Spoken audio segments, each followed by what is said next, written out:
Hi, and welcome back to Modern World History. In this video, we're going to continue talking about nationalism, but we're looking at a different region. We're looking at Southwest Asia.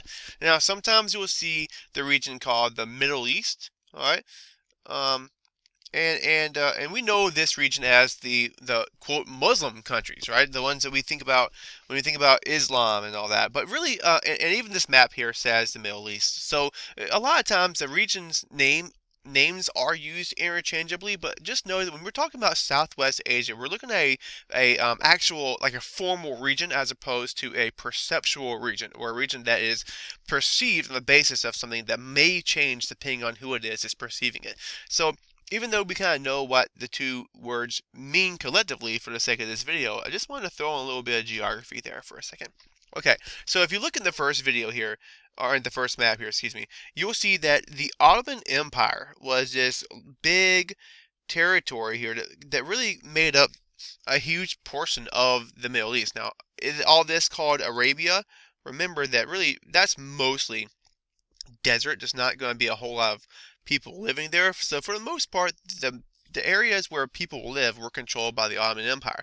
But if you look over here in 1922, after World War II, World War One, excuse me, you've got all these different countries that would emerge here in this area. Okay, and so it doesn't look the same. That's actually the same as Saudi Arabia. It doesn't look the same here as it did in the first map. And so what happens here is when the Ottoman Empire falls, you start to have these individual national groups that would emerge, and the governments that they would build would be very different from one another. And so the first one we want to look at is Turkey. So the Ottoman Empire disintegrated, as you can remember from earlier videos. The Russians, the West, everyone had already kind of picked up on the fact that the Ottoman Empire was becoming very weak, and they were losing it. And we also know that the Ottoman Empire was a very, very diverse group. Okay, so the new countries began to emerge, and many of them consisted of different kinds of people. So remember, we talked about nationalism, and we talked about the differences between centripetal and centrifugal forces. Well, there's a lot of different people here that now that there's no government to keep them together, they want individual governments to represent who they are. And so one of these groups is going to be Turkey, and this is the same. This is the country that exists on the Anatolian Peninsula, which is this geographic feature right here. The country's name is Turkey. The geographic feature is called Anatolia. So Mustafa Kemal was the president of Turkey in 1923, and he was a war hero from World War One. He had beat back a Greek invasion in 1992, and so this guy was considered. People liked him, and his goal here was to modernize Turkey. And when we say modernize, that means bring in some foreign investment, make your country a little bit more like the West. And this is going to mean a separation from Islamic laws, or I guess a separation between Islamic laws and national laws.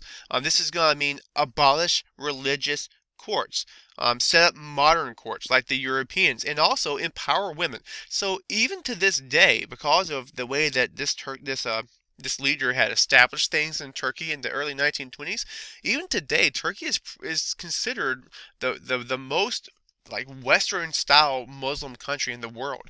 Now that said, I'm not going to say it's all unicorns and rainbows. You still see things in the news about how sometimes maybe the government takes advantage of power or things of that nature. But even today, Turkey is the most secular country in the Muslim region. I guess the most secular Muslim country in Southwest Asia.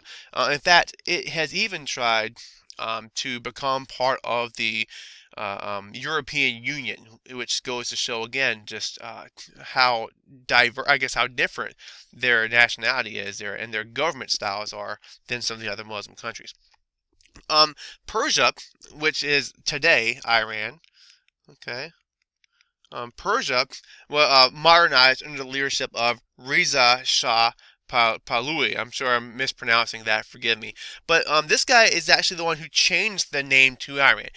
More or less, the British wanted to impose more governance over Persia after World War One, and the Persians had resisted that and had also deposed the Shah, who was like kind of like the king who was in charge here.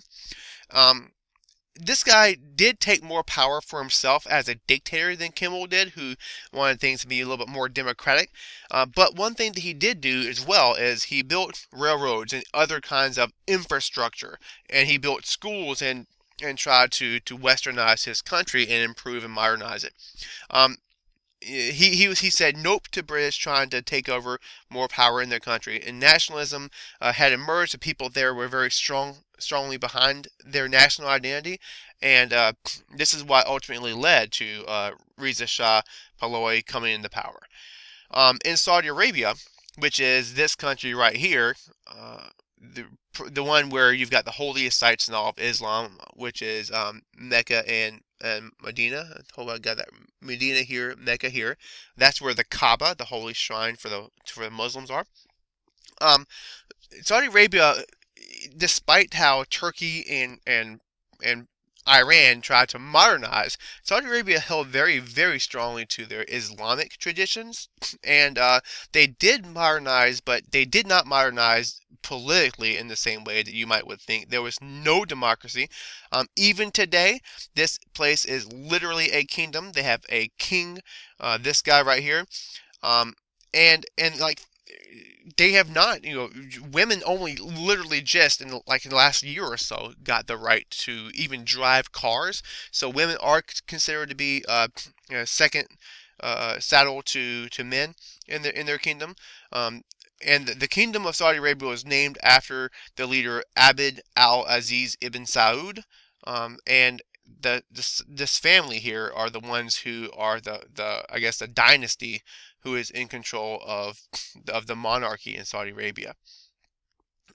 And so then during all this in the early 1900s, the Western countries began also to understand how much oil is in this region, and you got in industries and stuff that the uses of oil are starting to change, and Western countries become extremely interested in these oil discoveries. In fact, there was said that the Persian Gulf region has about 2/3 of all the known reserves or all the known oil reserves in the world.